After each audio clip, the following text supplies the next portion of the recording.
is that time again, the end of the year, and it's time to reflect upon all of the wonderful video games that have been played over the course of 2024. However, I'm doing it a bit differently this year than I have in years past. Because this past year was such a big year in trying to clear up my backlog and do as much as I can in that regard, so that way I can justify buying more and more games throughout the time, I decided rather than focusing on releases from this year, like how I have in the past few years doing my top games of 2023, usually involving just releases that came out in 23, I decided, let's rank every single game that I've played this year, which came out to 30 games! It's kind of a little crazy. I was not expecting that to happen, if I'm being totally honest. But so we're going to do a tier list of all 30 games that I have played and beaten in 2024. Hi everybody, my name is Alex, aka Quality, and welcome back to the channel. That's right, I'm sitting in a chair again. It's one of those kinds of special days. So I kind of figured doing a tier list might be the best way of trying to organize all of these just because there's so many. I thought about going like 30 to 1 and that was gonna be way too much.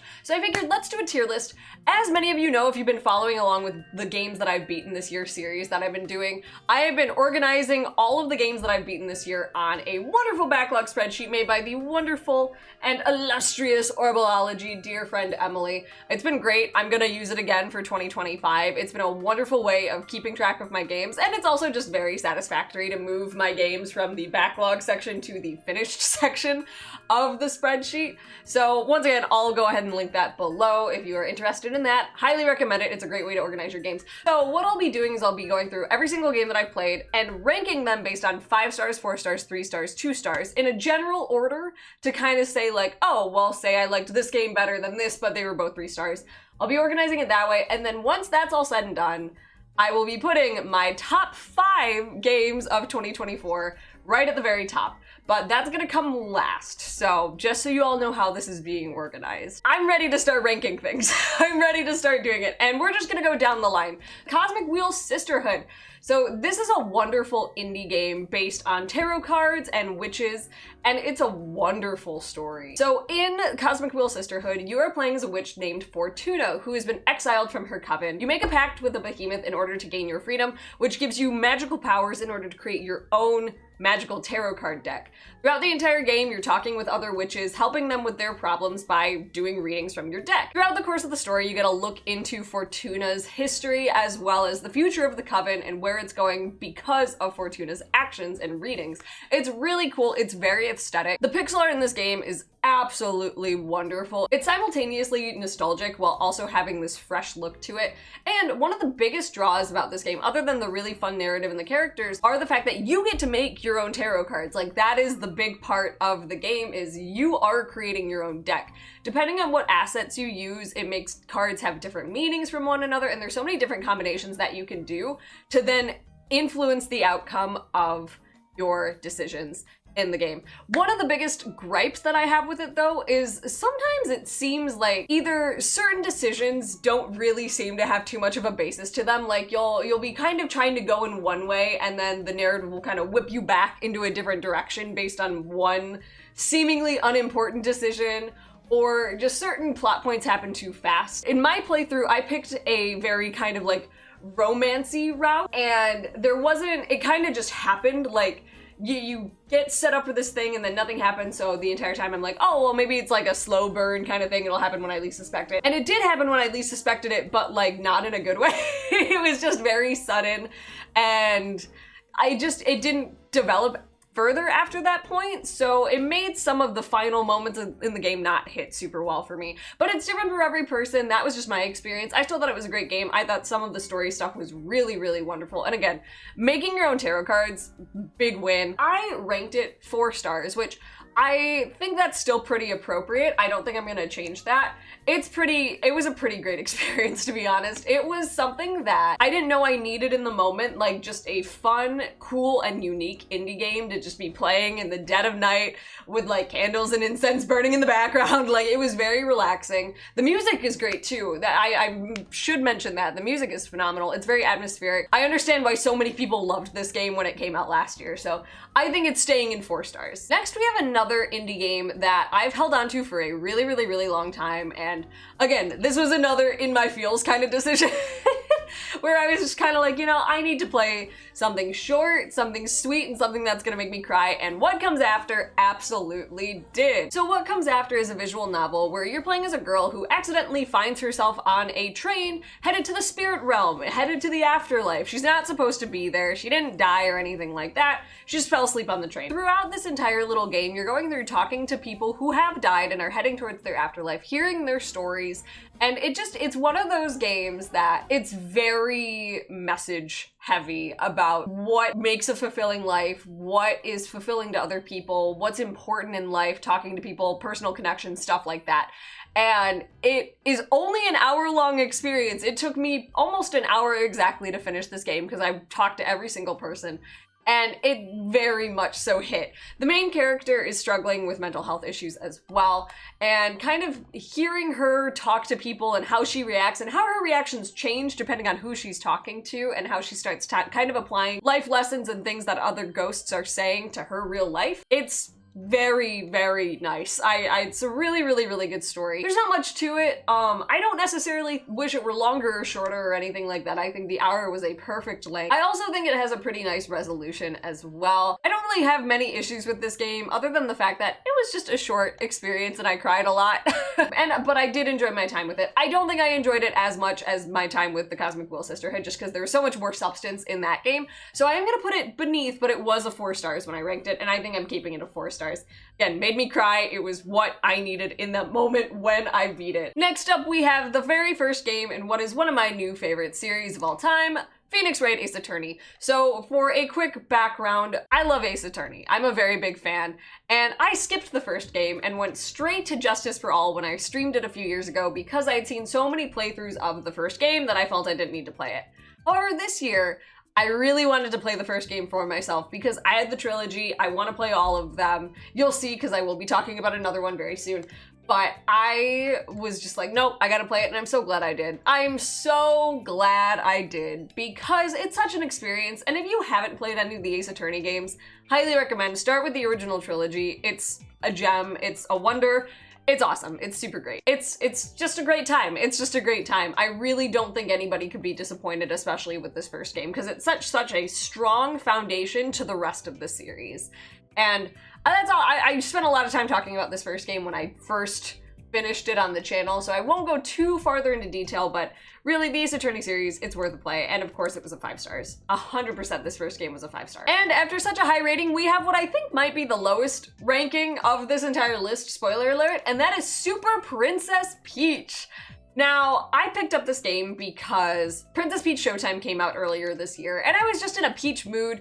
I'd seen this game so much, I wanted to know why it was so expensive for so long, and I did spend a decent penny on it when I bought it back, I think in 2023, and I kind of have many regrets.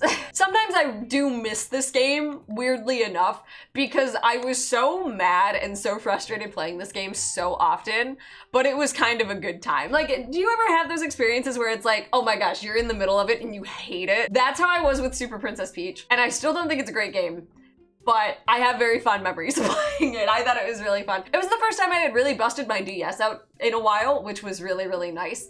So that was kind of fun, but yeah, it was a 2-star experience. Platforming was not very tight in it, in my experience. The music was really fun though, and honestly, the worlds you go to in Super Princess Peach are cool. I actually like the emotion mechanic quite a bit. I think it's really unique. The platforming in this game was not very fun. It was not very fun at all, and I got so mad. Again, this is what I've already talked about, so feel free to go back and check out those previous videos to hear more about this experience. But yeah, unfortunately, I give it a 2 stars. That's why I see there's no 1 star. A 2 star was the lowest I went. So, I mean, that's pretty good to only have a 1 2-star game the entire year. Maybe I'm too generous with my ratings. I don't know. But regardless, Super Princess Peach was not great. It was not great. Next, we have Tokyo Mirage Sessions FE Encore. So I actually started playing this game a while ago and took a break. I beat the original on the Wii U, loved this game, and then just at the beginning of this year, I felt really inspired to wrap this one up, and I'm so glad I did. It was a really good time. A lot of people skip over this game because they think it's kind of a weird combination between Fire Emblem and SMT, which, I mean, that is literally what it is, but at the same time, I think it's really, really fun. Now that we have the other Personas on Switch, then, you know, I think more people that are interested in getting into that or SMT are gonna go in that direction rather than this, but for a while, Tokyo Mirage Sessions was like all we had. We did not have Persona 5 Royal, we didn't have 4 Golden, we didn't have 3 Portable, we didn't have anything. We didn't have anything, so this was as close as you were gonna get to having any kind of SMT experience on the Switch, and I think it was really fun. The story was quirky, the characters were mega quirky and very tropey. They were very, very tropey, but I really loved it. There also wasn't a ton of actually like Fire Emblem stuff in it. Now that I've played more SMT and Persona games, I feel like the best comparison I can make is your Fire Emblem characters were your Personas, basically. Like, that's how this game kind of works, which is kind of fun. I don't know. I really enjoyed it. I thought it was super duper fun. The combat was great, and honestly, it was a really good introduction to SMT and Persona in terms of their like magic system and weaknesses and stuff for me. The most Fire Emblem you get out of this are the characters, and that's about it. So if you're kind of looking for a Fire Emblem experience, probably isn't for you, but if you really enjoy Persona, SMT, and want something a little different with other characters, then I think it's great. Regardless, I gave this one 4 stars. Fun characters. The story itself wasn't super deep by any stretch of the imagination. One thing too about Sharp FE is it does add a lot of extra content in comparison to the original Wii U version, and which I think is great. I think that adds a lot, especially for someone like me who had already played the original. It did add quite a bit to go back. However, it wasn't a perfect game. Again, the story not phenomenal, not super great, just quirky, just very, very quirky. Very straightforward, but it was a fun time, and I'm really glad that I finally finished it this year after, I think, starting it back in 2022 or 2021. In terms of actual ranking, I am going to put it at the top of our 4-star list, because again, I don't really have many complaints other than the story. Finally, a 2024 release, we have The Legend of Zelda Echoes of Wisdom. I adored this game. I thought it was super duper good. A lot of people were so skeptical about Echoes of Wisdom when it was first announced, just because Zelda doesn't get a sword, she doesn't get to do any of that kind of stuff, which I think a lot of people really did want, was just give Zelda a sword and let her go. I was very much so in the camp of, I want Zelda to have her own game. I don't want Zelda to just be like a skin for Link or something like that. I want a Zelda game to be unique, and I think Echoes of Wisdom absolutely delivered in that regard. I thought it was so fun, and I think they did a really great job at not only combining traditional 2D Zelda elements with the puzzles and the dungeons and the aesthetic, but also kind of adding some Tears of the Kingdom kind of flair into it as well with the abilities that Zelda got. I would almost say that Echoes of Wisdom is like the Oracle of Ages of modern 2D Zeldas, because it does focus on the puzzles a lot, which I really, really enjoyed. One of my biggest gripes that I would give Echoes of Wisdom is the fact that you get to a point with learning so many echoes that a puzzle might want you to solve it in a specific way, but then you can just kind of like totally forgo any of that, which on one hand is really fun because it shows you how much creativity and how much freedom you have in the game, but at the same time, it makes certain echoes feel so pointless. I'm sorry, once I started like really stacking things with beds, or once I got the cloud echo, I could do anything. Like, I could skip so many places if I wanted to because I didn't need anything else. It was so, so nice. And one thing that I think some people, if you haven't really done a lot of research into the game still, Zelda does get a sword. It's just a very brief ability where you kind of have a timer, a meter on how long you can use this sword for. It was very aggravating at first because there were definitely moments where I was like, I just want to cut down these enemies, I want to be done. But after a while, you get that meter to a point where you can use a sword or any other kind of weapon for kind of like a decent amount of time. And I don't want to spoil the end because the ending sequence I think was so fun and so cool and so creative. I was a big fan. I was a really, really big fan of the ending of this game. But that also kind of gets to a point where, all right, now I can use this sword for a prolonged period of time. I don't really need to use my echoes. Kind of. So, you know, it all kind of comes in moderation depending on what side quests you do, what extra goodies you collect along the way in this game. But for me, I found a very, very nice balance for the most part between using echoes, using the swords, exploration, and all of that. Which, I mean, again, for a 2D Zelda game, this is actually a pretty big world. There's a lot to do. There's lots of cool side quests. I loved it. I super loved it. I absolutely adored Echoes of Wisdom. I thought it surpassed my expectations 100%. It was a great time, and yeah, it's a 5-star for me. Even though it does have some of the gripes, I enjoyed myself so much that I would absolutely go back and play this again. This is a game that I would absolutely replay. The puzzles were just so fun and so creative. The dungeons were great. I loved how creative the boss battles were. That's another thing to touch on. They were so great, knowing that you do not have a sword. Sometimes they were aggravating. I'm not gonna lie about that. But again, it really made you flex your creativity, which I thought was so fun. I just really enjoyed Echoes of Wisdom, and I do think I would put it above the first Ace Attorney game, TBH. Another great game, 13 Sentinels, Aegis Rim. Oh my gosh, I loved this game. It was so good. It was so good. So many people were so right. So after playing Unicorn Overlord this year, I wanted to try out more Vanillaware titles, and of course I had to pick up 13 Sentinels. I had heard so many phenomenal things about it. I started playing 13 Sentinels after beating Shin Megami Tensei 5, so I was kind of in like a sci-fi, not fantasy mood, but I was really feeling sci-fi, so I went for 13 Sentinels, and I am so glad I did, because I got so addicted to this game so quickly. It was insane. It was a very intense falling in love with this game, because it was just spectacular. Just because my finger hurts, I'm already putting in the 5 stars, because it is a 5-star game. 13 Sentinels, you are playing as 13 different protagonists throughout the entire story in different timelines. A big part of the game is figuring out how these characters and their timelines interconnect with one another, and that is part of the huge overarching mystery of the game.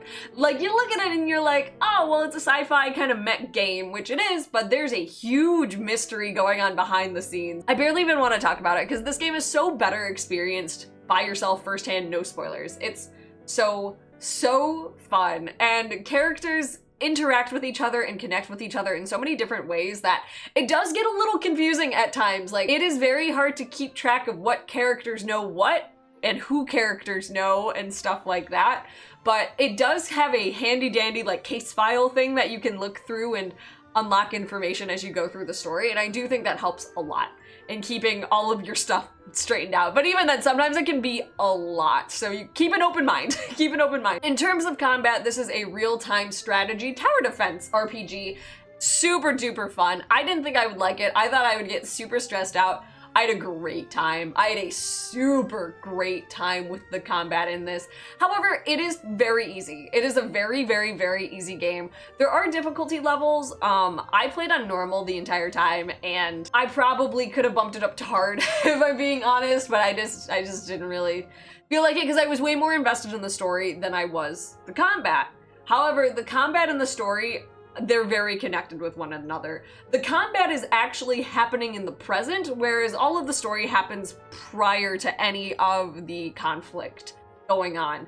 So, which I think is really interesting, but that also gets kind of confusing a little bit, because characters will converse with each other during combat and allude to things that you might not have or possibly have experienced in the story stuff. So it also gets confusing there, but it is very cool. It's very cool. It's a great game. Again, beautiful art. I think the music is pretty good too. I wouldn't say there's any like too crazy standout tracks, if I'm being honest, but it definitely sets the vibe and the tone of the game very well. So yeah, it's a 5-star game. The story blew my mind. I thought it was great. The fact that there was just so much going on and it was wrapped up very neatly at the end. I wouldn't say I loved the ending, just to be honest. And I'm not going to talk too much about it, because again, better experienced by yourself. But I still think it was exceedingly impressive how it was all wrapped up. I would say, in terms of where it goes in our 5-star ranking, I think I would even put it above Echoes of Wisdom for now. That might change. That might change. I played 13 Sentinels first. This next one is actually a pretty recent pickup. I picked this up at the Detroit Retro Game Show. So Pokemon Conquest is one of the last games I beat this year. And I was in that mindset where I didn't have like a specific numerical goal to get to in terms of games I beat this year, but I was really kind of like hoping I could get to a round number. Pokemon Conquest I started playing around Thanksgiving and finished it in December 14th is when I beat it.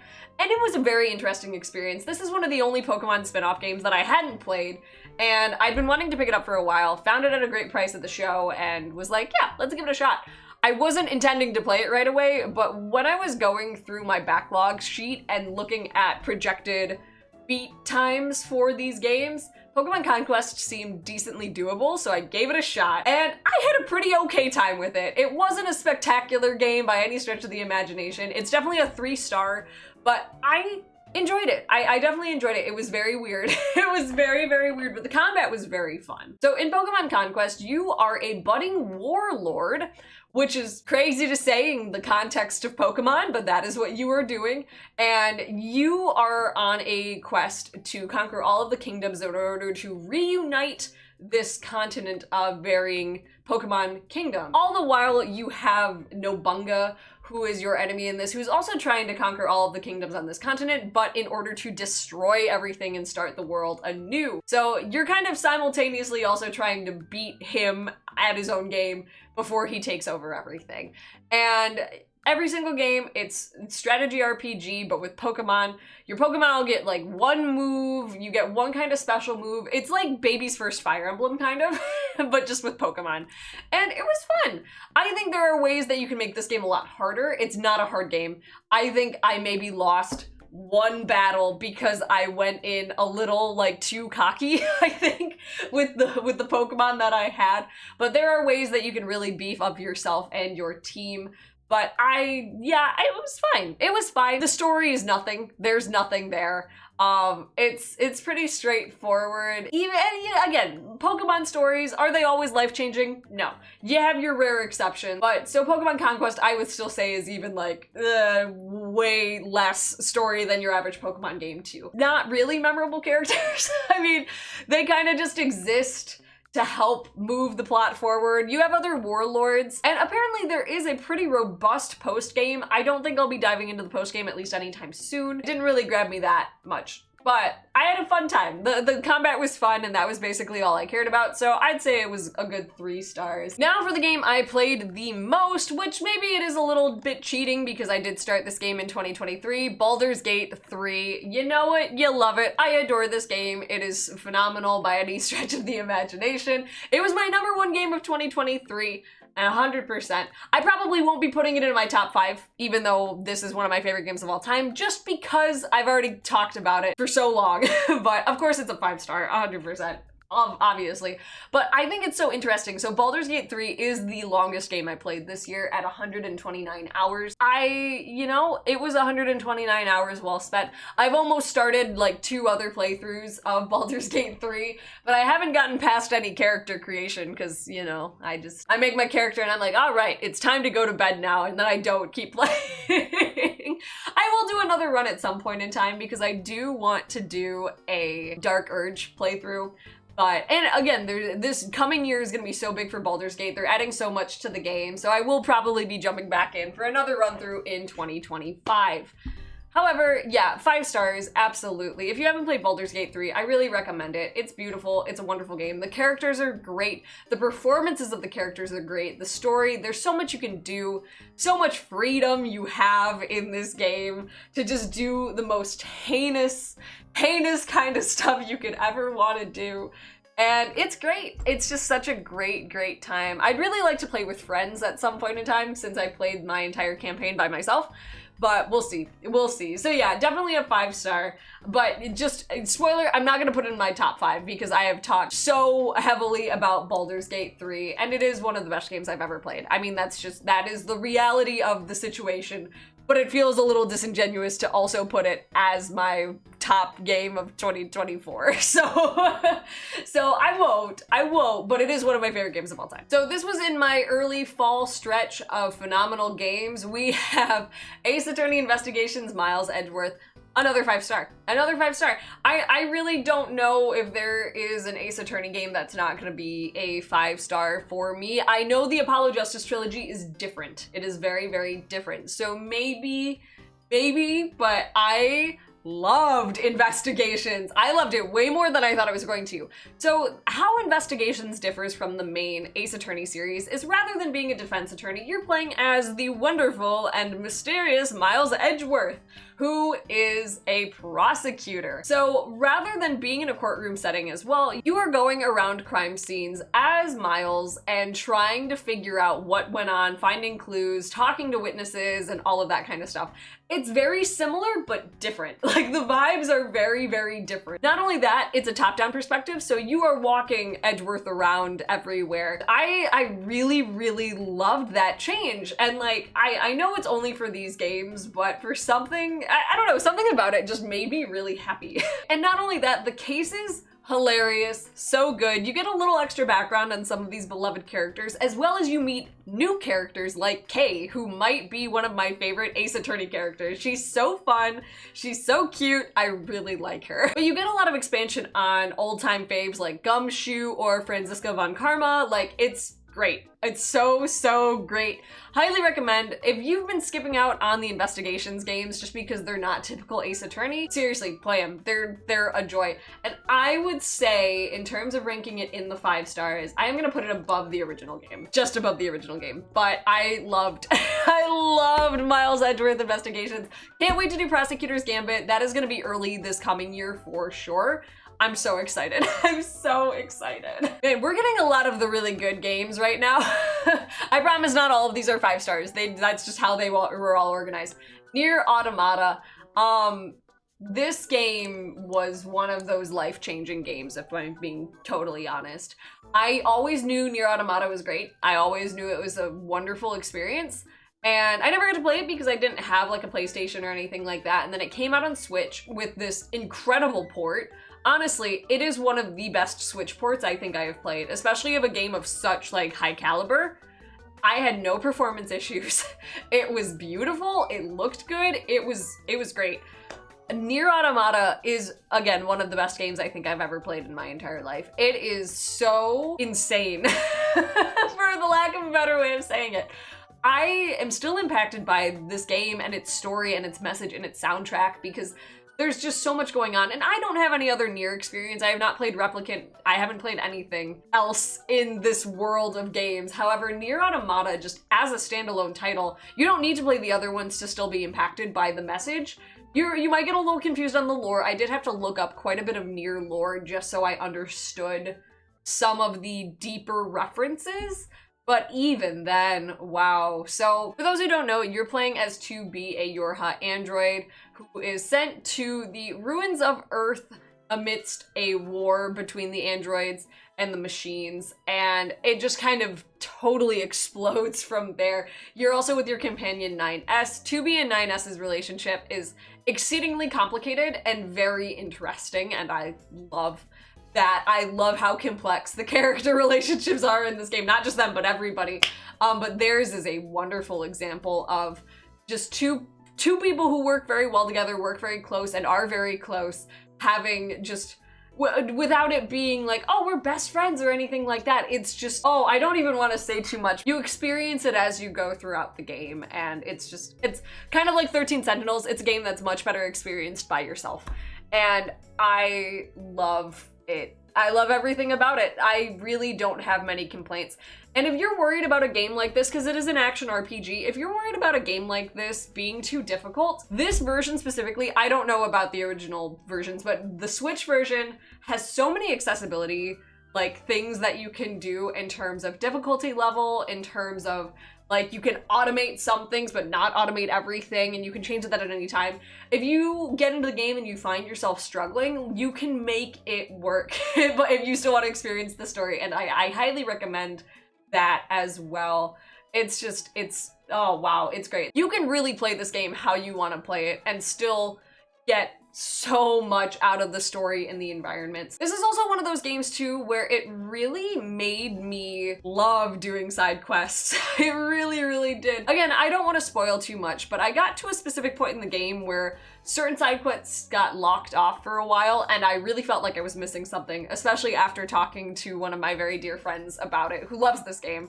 And I was able to go back and do them, and it just made everything hurt so much more, and it was so worth it.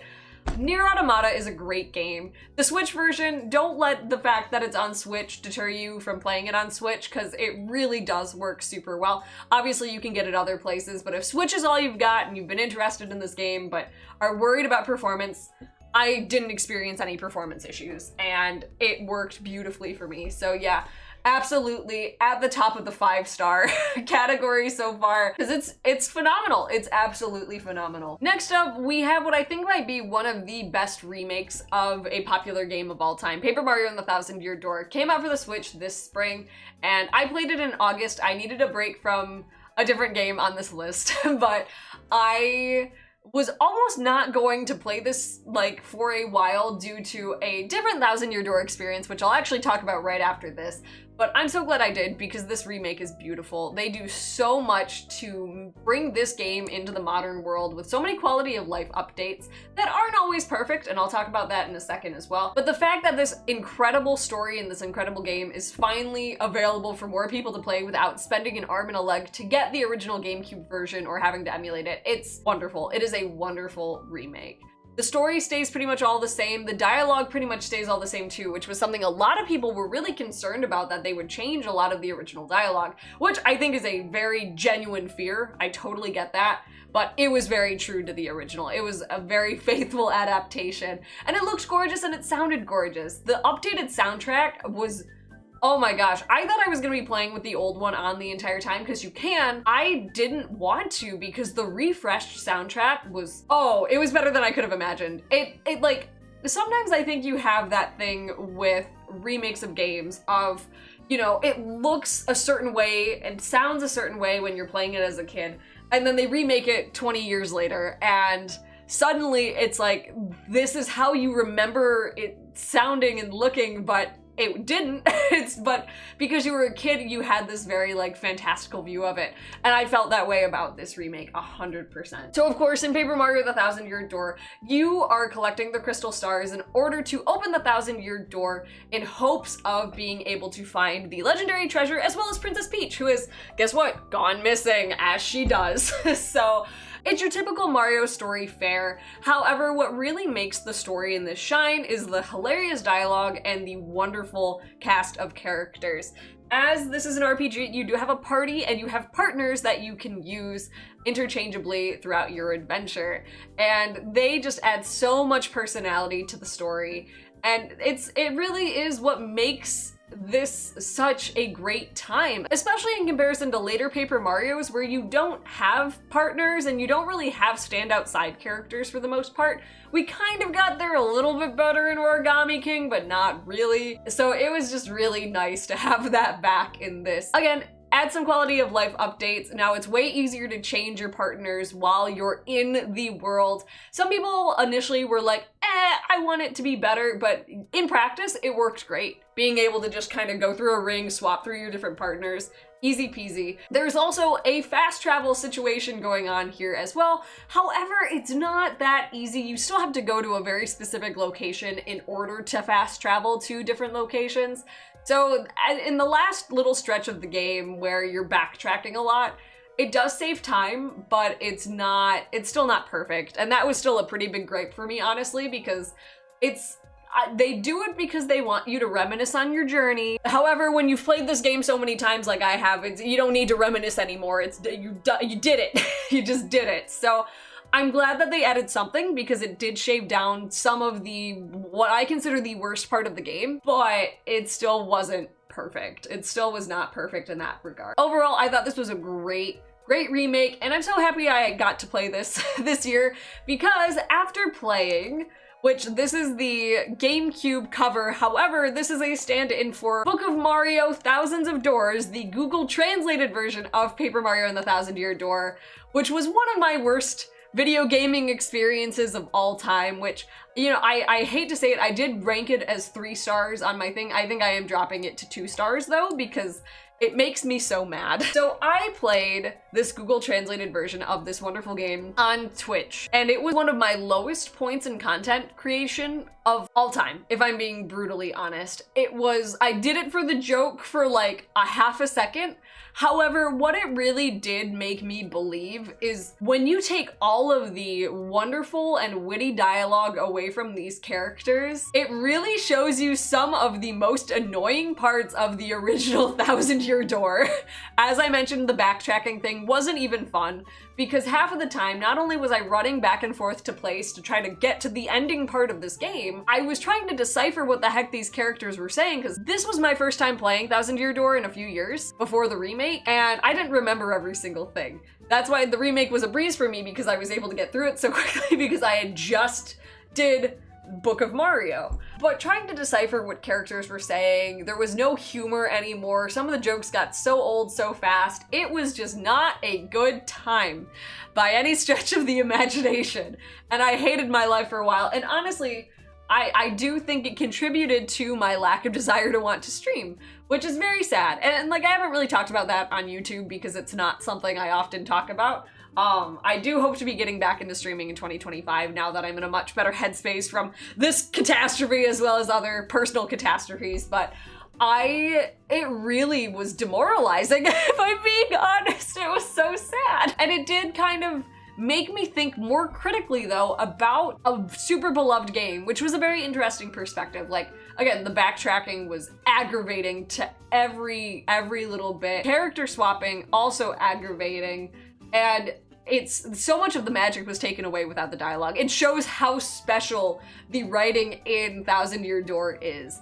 So I am putting it in 2-star. I think I am gonna change it on my spreadsheet because I look back on that time of my life and I was so upset the entire time. So if you are a streamer, YouTuber, aspiring content creator, it's okay to do things for the bit sometimes, but never at the sacrifice of your own mental well-being. So there you go. Overall, I still think Thousand Year Door is a phenomenal game. I'm so happy we have a remake of it so more people can play it. And I do think I will be playing that remake again at some point in time because it kind of reminded me why I loved Thousand Year Door so much after having such a harrowing experience with the ROM hack. So, okay, I'm kind of worried about this one because I didn't get the chance to talk about this on the channel yet.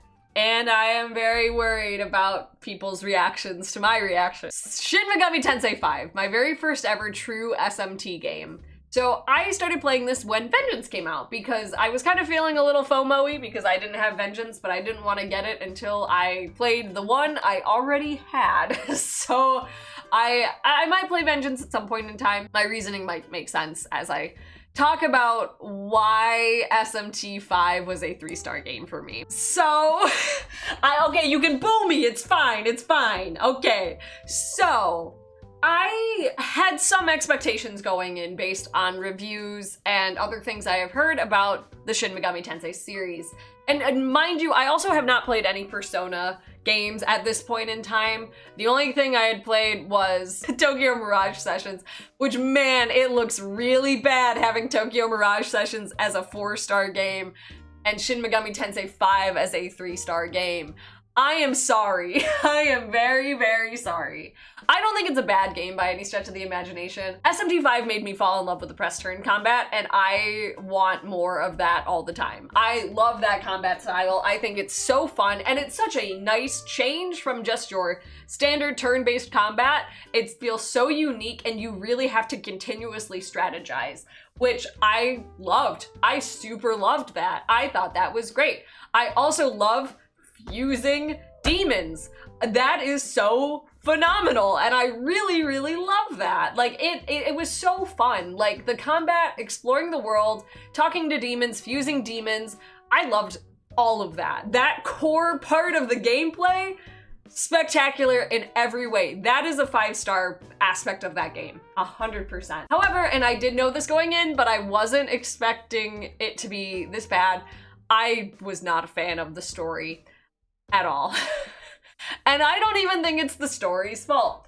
I think it is the character's fault, because in terms of the lore of the world and the philosophical questions you're constantly asking yourself and being asked throughout the game, awesome. That is the stuff I love. That is absolutely the stuff that I love. The characters suck so bad that it just aggravated me because I wanted to care so badly about these people and I couldn't. I just couldn't because they gave me nothing. They gave me absolutely nothing. There was not equal distribution to when you were talking to certain characters and getting their perspective and their thoughts. Like, at the very beginning of the game, it shows you all these characters as you're all going to school, like they're supposed to mean something, and they almost never do. Like, you get a few interactions with Dazai and Tao, and that's like it. Like, you don't really get any of the other characters. You see them every so often, they're like, hey, I'm here still, don't worry, we're having some philosophical battles here. And then that's about it. Like, you don't get invested in these characters, which I really think is what made this game such an aggravation to me. Not only that, but in base SMT5, which I've heard this dungeon does not exist in Vengeance, if you play the Vengeance route, there is a dungeon that I screamed all the way through. All the way through. I was not having a good time because it was so dumb. It was so dumb. You use like these fans to get around and like in one instant the entire dungeon you have to start over again. Like, it was not fun. Especially when I already didn't care about the story. I was like, why am I even here? Like, why am I here fighting for these characters I don't like? Like, that was one of the biggest gripes I had, where even though I was having a great time with the combat, having a great time learning how to fuse demons, and even just a great time exploring the worlds, like, I did not care about the characters so much that by the time I got to the ending, which is supposed to be a pretty impactful moment, there were a few impactful things. I didn't care. I didn't care. For those wondering, I took the neutral route because I couldn't side on the good or evil side of, yeah, law and chaos. I was like, I don't care. I'm going the neutral route. Like, I really did not care. I was so sad. I was so sad because I wanted to love the SMT series, and now I'm a little like skeptical on trying to go back and play 4 or Nocturne. I've heard 4 is great though. I've heard 4 is really, really good. So maybe I'll try to play 4 and see how that changes my opinions of things. I did start Persona though, and I'm having a blast with Persona. I think Persona is gonna be one of the two that I like maybe a little bit better because there's such a better focus on the characters. And it just makes me care a lot more. I'm really starting to find this out about myself. And I think I always knew, if I can't get invested in the characters, if the characters aren't convincing that this story is important, even if the story is interesting, I'm not gonna care all that much. And I think that's why, you know, you look at Tokyo Mirage Sessions, like the characters were wacky, they were silly, and even though the story did not really like hit that hard, I was more invested because I cared about the characters. Whereas in SMT5, I didn't care about the characters, so I didn't care about the story. So unfortunately, it is a 3-star. It is like the high side of 3 stars, because again, the press turn system, phenomenal. I think it's so fun. I had the best time doing combat in this game. Like, and which is, you know, you want to have a good time with combat in an RPG, but like, that is what kept me playing, is because I enjoyed the combat so much. Which is weird to say, because usually it's not that. But, so that was really its saving grace. It also has the most boring protagonist of all time, too, which is also sad, but it's fine, it's fine. So please don't hate me. I am still willing to give other baseline SMT games a try after I play Persona, but yeah, I'm sorry. I'm really sorry. Next up, we have one of my most recently beat games, Tavern Talk, which is a visual novel heavily inspired by another game on this list, Coffee Talk. However, you are a tavern owner in this magical world, and this is a loving, wonderful, super cute game. It was 4 stars. I do have some gripes with it, but I really enjoyed my time with this game more than I thought I was going to. The characters in this game, they're very magical, they're very fun. The dialogue is silly, and it's just, the atmosphere is really, really pretty as well. And the story is actually genuinely good. One thing I was really concerned about playing through it was there were so many characters that I didn't know how they were all gonna kind of line up, and there still were a few that didn't really matter towards the end, which was a little unfortunate. There were like 3 characters that kind of just got thrown to the wayside and were not participating in the big final battle. But for the most part, it was a very close-knit group of characters that had genuine growth throughout the entire game, not only with themselves, but with the innkeeper as well, with the tavern keeper. In the same way that the barista in Coffee Talk is very mysterious and you don't really know a lot about them, it's the same thing with the innkeeper, but you do get better resolution with the innkeeper towards the end of the game, which I think is really, really, really nice. The art is gorgeous. The music is so good. It's so good, and I don't hear enough people talk about it. It is very, very good. And it has character themes for different characters and character types, and it's just, they really thought of everything. It is a beautiful indie game, and I'm so glad I played it. This is a game I started on stream and was, you know, getting towards the end. I was getting close to 30 games beaten, so I was like, all right guys, I'm just gonna go it alone since I haven't streamed in 4 months. So I'm gonna do it, and that was the right choice because this game is long. This game is way longer than honestly I think it needs to be, if I'm being totally honest. There was a lot of fluff in the middle that, while it was cute to have those character interactions, I think there were a few we could have done without and focused on the main story, because by the midpoint of the game I was like, okay, when are we gonna move this plot along, kind of? But that's just me. I think some people would absolutely love that extra content. There was also kind of a weird collaboration with Monster Prom in the middle of it that like was kind of cute but very unnecessary and took a lot of time. So it's just kind of like, and again, I'm sure as like indie devs that's super cool to be able to collab with a pretty big indie game like Monster Prom. I mean, that series has a few entries into it now.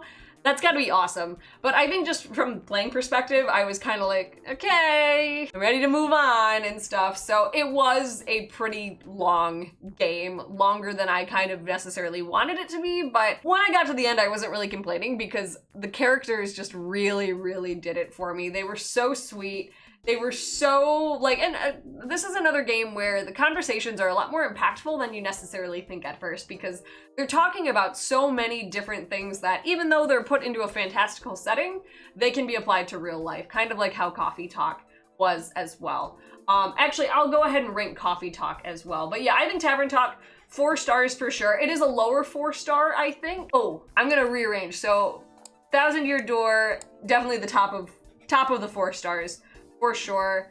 And Tavern Talk, I'm gonna put before What Comes After, because again, I was more involved in Tavern Talk. Actually, I think I might move What Comes After down to 3 stars. It was a very impactful game. It was very impactful, but just when I look at it in comparison to Cosmic Ghoul Sisterhood and Tavern Talk, that I would say I had more issues with, but had better experiences with. So yeah, I think What Comes After we'll keep at the top of 3 stars instead. But see, then I look at it and I'm like, nah, you know, actually SMT was still a better game than What Comes After. It's tough because What Comes After is such like a different experience. And maybe that's the flaw with doing a tier list like this, because it's very hard to compare a 1-hour visual novel to, you know, a 68-hour RPG. But yeah, in terms of enjoyment, I would say I had a much better time with SMT, despite its issues, than with What Comes After, even though it was a beautiful game. So, okay, this is our new ranking so far. We've reorganized a few things, but I think this is good so far. With Coffee Talk, however, though, Coffee Talk, I did rate 5 stars. I think Coffee Talk kind of nailed it on the head with length of the game, character conversations, how characters react with one another, and their individual stories. One thing Coffee Talk lacked in comparison to Tavern Talk was definitely like the full-on convergence of all of the stories, or most of the stories rather. But yeah, Coffee Talk, it's a great game. It's super, super great. One thing with Tavern Talk too that I enjoyed initially, but really kind of started to get bored of later on, was the drink making side of things. It was really creative at first. You have a bunch of different drinks you can make with different properties, because the whole point is the properties of the drinks in Tavern Talk are giving your characters different abilities, so that way they make different choices depending on what drink they have, thus leading to Tavern Talk's varying endings, which I think is also phenomenal. I think that's also really, really great.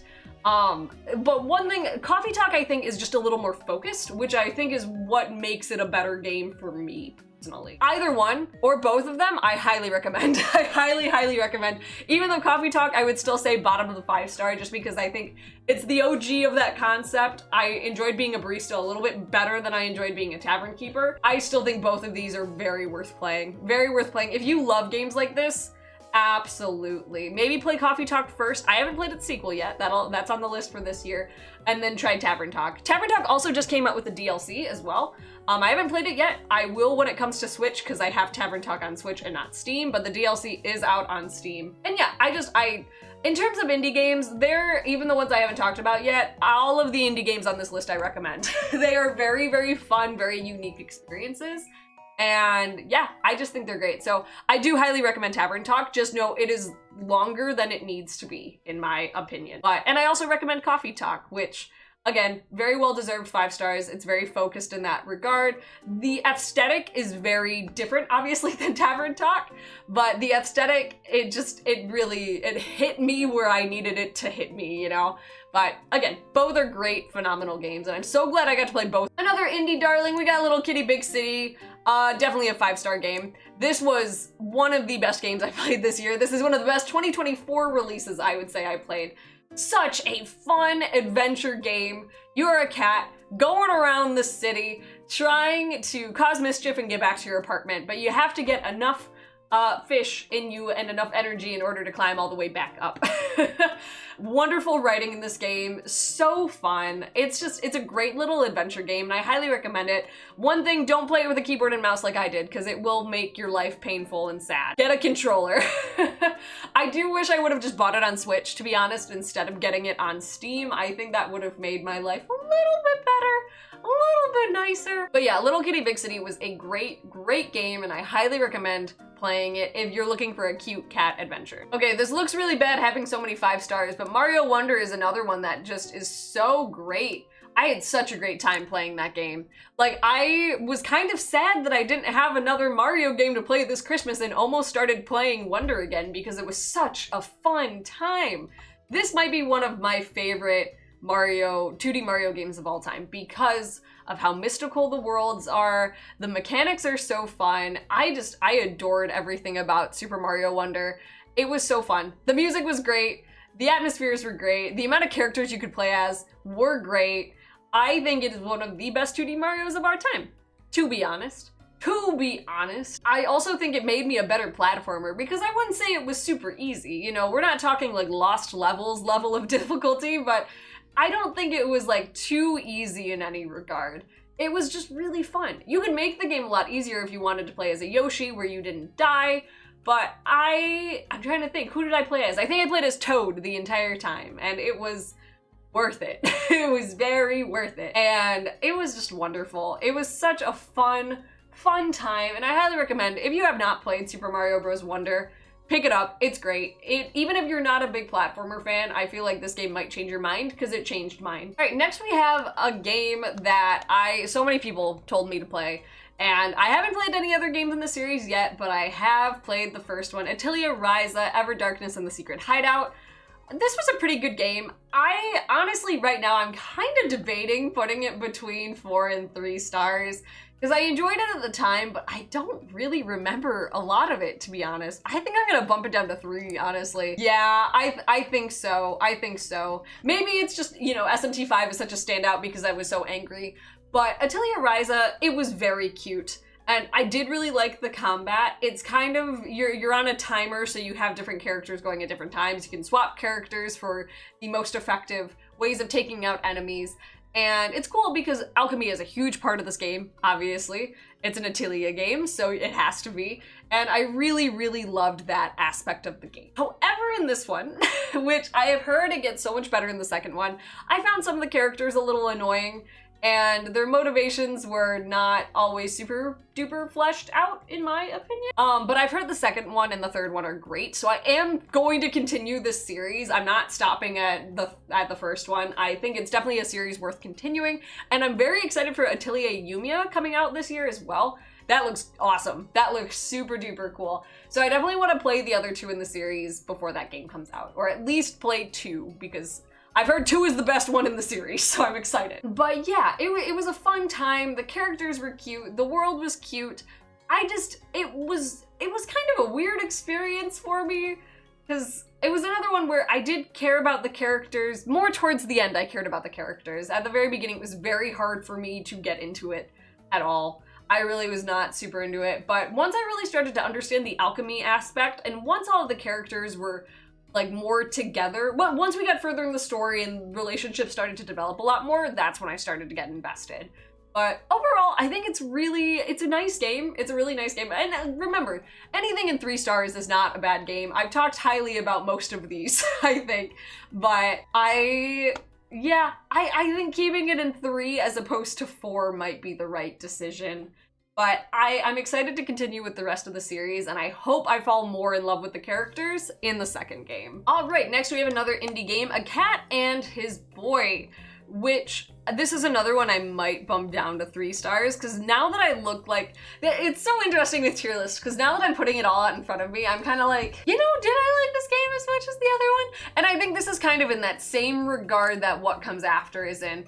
It's a very short experience, which does not make it bad by any stretch of the imagination, and I think it needs to be a short experience. A Cat and His Boy was actually made for a game jam, and I think it's a beautiful, wonderful little indie game that I'm so happy to have physically. So this is a Game Boy game, and I was able to pick up a physical copy of this Game Boy game at the April Detroit Retro Gaming Show from the devs, and it's a cute, cute game about a cat trying to make his boy's life a little bit happier, a little bit brighter while he's going through a dark time, which is something I think we can all relate to in our own ways, and I just love the dynamic of this cat just loving his human so much that, you know, he'll go to the end of the earth to try to make him feel a little bit better.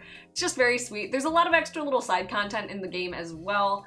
And it's just a really short but impactful story, and really more people should give it a shot. It's out on Steam now, so people are able to play it on your computer.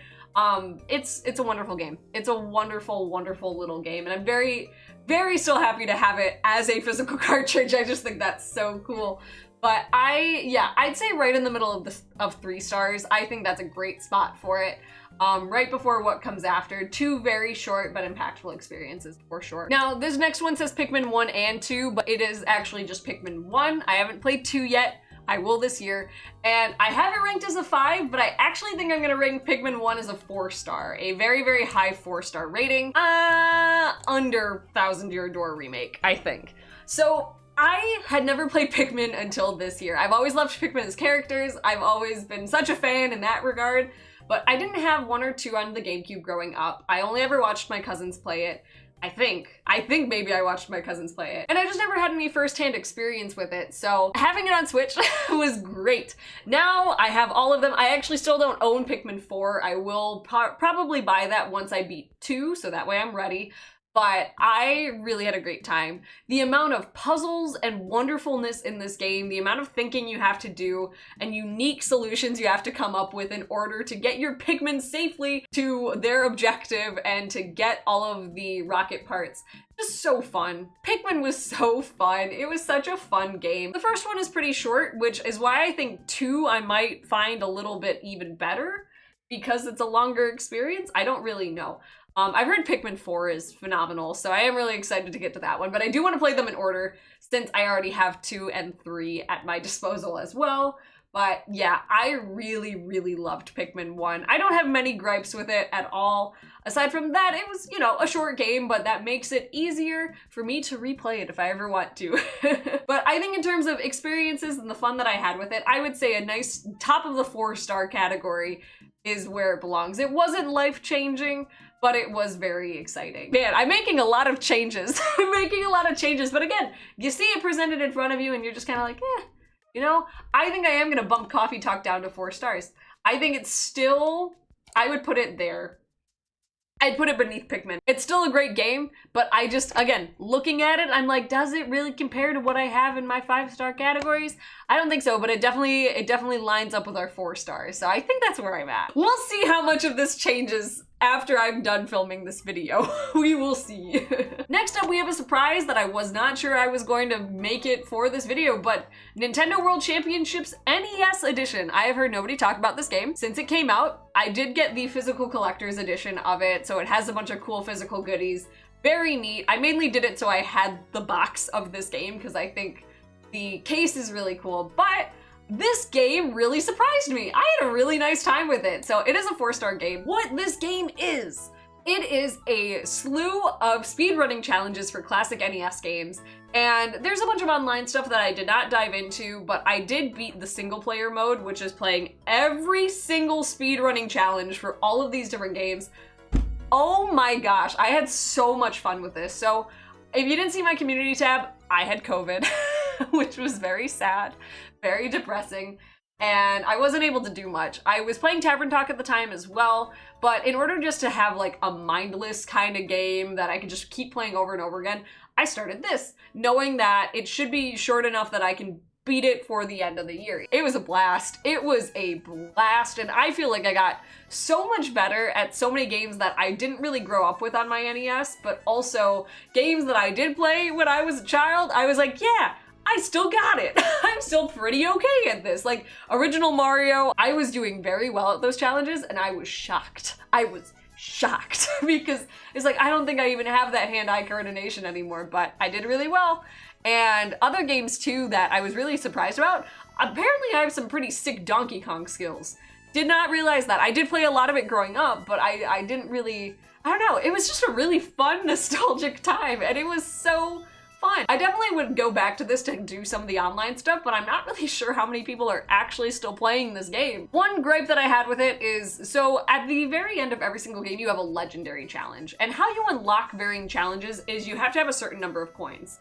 You get coins by doing well at previous challenges. So once I got to the point where I was trying to unlock legendary challenges for everything, I could have gone back and tried to get better scores on challenges that I already did but might not have done super well on, or I could just like farm the challenges I got S ranks on, like a bunch of the Zelda ones that I just could keep going and racking up coins, unlock a legendary challenge, not care about doing super well on it, and then going back and farming more coins. It kind of depends on how much you actually want to get better at specific challenges, because there were some games where I was just like, I don't really care. Unfortunately, Metroid was one of those. Sorry, Metroid fans, as well as Excitebike. I did not care. I did not care about being good at those games. Otherwise, it took me by surprise. I had a way better time with this game than I thought it was going to, and yeah, if you're into that kind of stuff, recommend picking it up, especially if it's on sale or something. It's very, very fun. Next, we have Sticky Business, another great indie game. This is still a 5-star experience for me. This I don't think I'll be moving. I had such a great time with Sticky Business. There's nothing any like really life-changing in this game, but it was such a feel-good game that, yeah, I was a big fan. I was a very, very, very big fan of this game. You own your own small business as a sticker procurer. You're making stickers, you're shipping them out to different customers who have different stories within themselves and how your stickers are impacting their lives. It was just a really sweet experience. I was a big fan. And even though I beat this game very early on at the beginning of the year, it still kind of stuck with me. This is one of those games where I'm like, man, I kind of want to go back and play Sticky Business. This is another indie game that does have DLC out as well, with more storylines that I have not played yet. Maybe I will this coming year, but I really, really enjoyed Sticky Business. And again, if being a sticker shop owner is interesting to you, I definitely recommend picking it up. It's a great little relaxing gem. I just realized I super screwed up. I put the thumbnail for Trials and Tribulations up there, and here's the original one. So I'm gonna swap those real fast. I'm gonna swap those. I already talked about the OG Phoenix Wright, so we'll skip ahead to Trials and Tribulations. This game's great. This game is super duper good. Yeah, I would put it above 13 Sentinels. Yeah, it's great. I think that is my favorite of the series thus far. Of what I have played in Ace Attorney, Trials and Tribulations is phenomenal. The trials you're doing in that game not only are great individually, but they are so good for the entire initial trilogy and wrapping up things that have been kind of brewing over the past 2 games. And it's anything direct. Like, again, it's one of those things where, which in this day and age, I don't think this would happen, but if you were a kid and you only played Trials and Tribulations, you're not gonna be too terribly lost. But as somebody who played the previous games, it was emotional. It was an emotional experience going through the final hours of Trials and Tribulations. And that final case, I think, will stick with me for a while as one of those exceedingly impactful moments in a video game, kind of like several Professor Layton moments as well. It was just great. Trials and Tribulations is phenomenal, and it is the best in the trilogy, in my humble opinion. I loved it so much, and I don't want to spoil it because it is such a great Great experience, and yeah, I just big recommend. If you haven't picked up the Phoenix Wright trilogy or any of the other Ace Attorney games on Switch, they are all at your disposal for the most part, minus, you know, Professor Layton versus Phoenix Wright. You still have to pay an arm and a leg for that, but all of the other ones are on Switch. But play the original trilogy. It's so good. It's so good. Play them in order so that way you can experience Trials and Tribulations how I experienced it. One of our other few 2024 releases, Unicorn Overlord. Man, this 5-star tier. I played a lot of good games this year. I can't help it. Unicorn Overlord is also one of my favorite games that I played this year. I'm putting it above Trials and Tribulations because, and maybe this is just kind of a weird bias, it was a newer game this year, it was a newer experience, and I didn't know what to expect, where I had some kind of an expectation going into Trials and Tribulations. Unicorn Overlord was a new release of 2024 that took me by a complete and utter surprise, and it's great because my mom is playing it right now and is having a blast. So it's kind of like bringing up all of those very positive memories of Unicorn Overlord.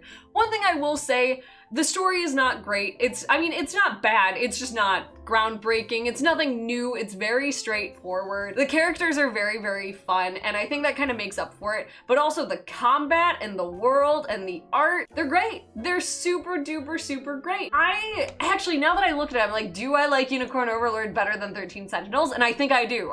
Maybe it's just because I'm more privy to fantasy settings, and I enjoyed the combat in Unicorn Overlord a lot more.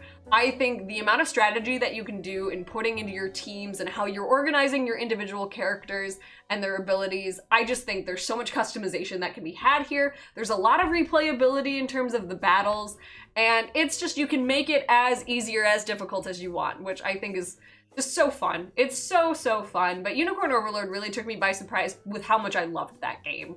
I was addicted, and yeah, I'm really happy my mom's playing it because she's getting just as addicted as I was. So highly recommend if you haven't played it. If you're looking at it and you're like, I don't know if it's for me, if you can find it on sale, I don't remember if there's a demo or anything like that. There might be. Recommend giving it a shot. It genuinely might take you by surprise, like how it did for me and I think a lot of other people. We're into the last 5. Oh my gosh. So Kirby Planet Robobot, another great game, and yes, it is a 5-star. I'm sorry, it's gotta be. It is one of the best Kirby games I think I've played. I would put it above Little Kitty Big City, I think. Honestly, I think Planet Robobot is my favorite Kirby game. As much as I loved some of the other recent ones I played, I just think Robobot, it's so creative, it's so fun, and Kirby really does feel good as a handheld game. Maybe that's just me, maybe that's my own personal preference, but I thought Robobot was so fun. Having your Robobot as a big mechanic that isn't just like used once or twice, but used pretty consistently throughout the game, I think really does well for it as well. It makes the gimmick actually like part of the game. I don't know. And I don't have a good comparison, especially in terms of Kirby or something like that, but I think it's implemented really, really well. Copy abilities are some of the best and some of the most creative, I think. There's just so many in Planet Robobot, and yeah, I just think the worlds and the overarching story and villain, really good. Really, really, really good. Planet Robobot, one of the best Kirby games I think I've ever played. Now, AI Somnium Files is another wonderful game that I would say it's a 4-star. I think I'd put it above Coffee Talk because I think it's just a visual novel that I like a little bit more of, with more of the mystery, and there was a little bit more activity with AI the Somnium Files with what you had to do when you go into people's somnium. One of the reasons I would say this isn't a 5-star game for me is honestly due to the performance on the Switch. It came to the last hour of the game and my Switch crashed and overheated, which has never happened before. It's never happened before. So that was a little scary. That's not the game's fault, but just, I was a little worried that I have to go back and do hours and hours of progress. However, it was still a really, really great game. The characters are so fun. They're so fun and so memorable. Date and Mizuki are just so great. It's such a great duo with Aiba as well, so really their trio is just awesome. Characters, the voice acting is great, the story is wacky but so fun. I really, really loved this game, and I have not played Nirvana Initiative yet. I'm really excited to. Even though it's against my best interest, I might still get it on Switch just so I have both of them on Switch, but we'll see. I know I shouldn't. I know I should go for the performance side of things and get it on PC instead, but I went to box. I went the box. And yeah, the first game, really great. Definitely recommend playing it, but maybe don't play it on Switch. Play it on PC or something else instead, and maybe your console won't explode. So this is a weird one to put on this list, but WarioWare Move It. I'm putting it at the bottom of 4 stars. This was the WarioWare I wanted when Get It Together came out, which, yes, it is basically Smooth Moves 2, but I love Smooth Moves quite a bit. I'm not going to put it any higher than that, I don't think.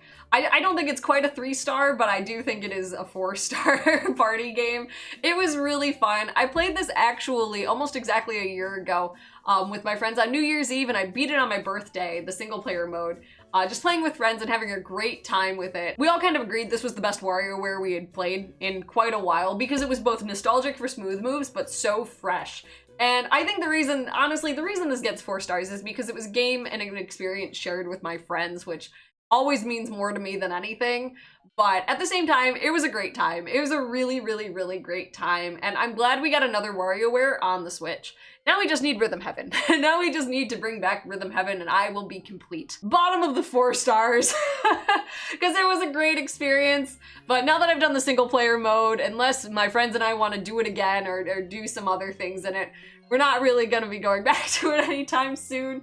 But yeah, it was pretty darn good. Okay, in good conscience, I can't keep it in 4 stars. I'm gonna put it at the bottom of 3 stars, not because it's bad, but it's like when I look at the other games, I'm like, I can't put Smooth Moves above Shin Megami Tensei 5. So the bottom of 3 stars, but it's a great game. So that's where we're going. All right, next, our final 5-star, I promise you, it's our final 5-star of the year. Harvestella, another phenomenal game. Ooh. It's tricky. It's really, really, really tricky. I think I would probably put it here. I would put it over Unicorn Overlord. Oh, this is gonna make the top 5 a little weird if I'm not doing Baldur's Gate. We'll see, we'll see. But Harvestella, another game that took me by complete surprise. I started it at the end of 2023, finished it beginning of 2024. It was my very first game beat of the year, and this was another life changer, guys. This one was so great. It was way deeper than I ever thought it was going to be, given that a big part of it is farming. And, you know, I was expecting very Rune Factory, which I have not played a Rune Factory game. I don't know how deep the stories in that game go, but I was not expecting what I got in Harvestella, which is a beautifully crafted story with characters that I care about, and, you know, farming mechanics that are genuinely really fun. Like, even though farming is definitely more of a side thing when you actually play the game, it's a very well put together farming system, and I cared about my farm quite a bit. I was afraid I'd have to choose, but no, I cared about it all. Combat was fun. Combat was super duper fun. Beautiful worlds. One of my favorite RPG soundtracks I think I've ever heard in my entire life, if I'm being honest. There's still music in this game that gives me chills the moment I hear the first note. And that is so special. That is so, so special, dear friends. And yeah, I am a big, big fan of Harvestella. And I really recommend, if the farming aspect of it has turned you off, or even the combat aspect of it has turned you off, I really recommend giving it a go. Especially if you like storylines that are going to make you think and are going to make you ponder your existence. Harvestella is a great sci-fi farming story. And to wrap it all up as an interesting one, we've got Princess Peach Showtime, which is a 3-star, and I would put it at the bottom of 3 stars. Smooth Moves I had a much better time with. Princess Peach Showtime, I don't think is a bad game. I think some people give it more flack than it deserves, but at the same time, it's not great. It is not great. I think it's cute. I think it's fun. I am glad that I played it. However, when you really look at the gameplay, it's so easy. There's such weird stuff in it as well. Some of the abilities are so overpowered in comparison to others, where it's like, oh, ice skater versus like detective. It's cool that there is so much variety between the levels and the costumes, but at the same time, it made some of the sections of the game feel so fun and so cool, and others just feel so boring. So boring. So that is one big gripe I have with it, which is why I would put it at the bottom of 3 stars. I don't think it's a 2-star experience. I think between the 2 Princess Peach games, Showtime is a better game. Showtime is definitely a better game. But yeah, I have no desire to ever really go back to Showtime, I don't think, but I enjoyed my experience with it. I just wish they would have pushed the envelope a little bit more in making Peach's big first standout game something truly remarkable, kind of like how I felt Echoes of Wisdom was for Zelda. That's my feelings on that. I will say, the boss battle at the end of Princess Peach Showtime was insane, and I was not expecting that, so I do give it kudos in that regard for sure. So those are all 30 games ranked. So what are my top 5? So if we're going about it this way, and again, all of these rankings could change, who knows? I would put, of the games I have played this year, obviously we'll be pulling from the 5 stars for this, for my top 5 games of the year, NieR Automata is number 1. I think that was gonna be pretty obvious for most people. This is, again, one of the best gaming experiences I have had in my life. It will always stick with me, kind of like the Xenoblade games, kind of things like that. It will always stick with me. And again, since we're excluding Baldur's Gate, because I already talked about it well in depth last year, before I even finished it, which again, it's still a remarkable game, this would be up there, but I'm not going to put it up there for the sake of talking about other games. NieR Automata was phenomenal. I will never forget my experiences with that game. Followed by Harvestella, which is really close. It's really, really, really close in that regard. It just took me by such surprise that I was not anticipating it, to be honest. Like, I was blown away by the storytelling in this game. 100%, NieR Automata and Harvestella are very close 1 and 2. And then next, I would put Unicorn Overlord. Probably, Unicorn Overlord was just a blast. It was one of the most fun I've had playing a new RPG in a very long time. And I just think more people need to play this game. I think some of you slept on this, and you shouldn't have, because it was very fun. It was a very fun thing. And if you can forgo a perfect, phenomenal, life-changing story like how I got in NieR Automata and Harvestella, then Unicorn Overlord is a blast. Next, we're going Trials and Tribulations. Again, I cannot sing my praises for the Ace Attorney series more than enough. You know, like, it is such a phenomenal series, and this just tied that first trilogy so well together. It tied up loose ends for certain characters. A lot of characters got closure that they have been trying to work towards over 3 games, and it was a perfect wrap to the trilogy, so it absolutely deserves to be up here. I almost cried. And then finally, I am gonna skip ahead, and I'm gonna put Echoes of Wisdom as my number 5. Not because I don't love 13 Sentinels, I really do, but when I look at the games that I had some of the best times playing this year, and that Echoes of Wisdom, I think, has 13 Sentinels beat out just a little bit more. They're all phenomenal games, obviously. There's even the 2 stars. I feel like I lucked out this year with how many great gaming experiences I had, but when I look at the top 5 that I will never forget playing any one of these 5, these are it. These are it. Echoes of Wisdom surpassed all of my expectations for that game.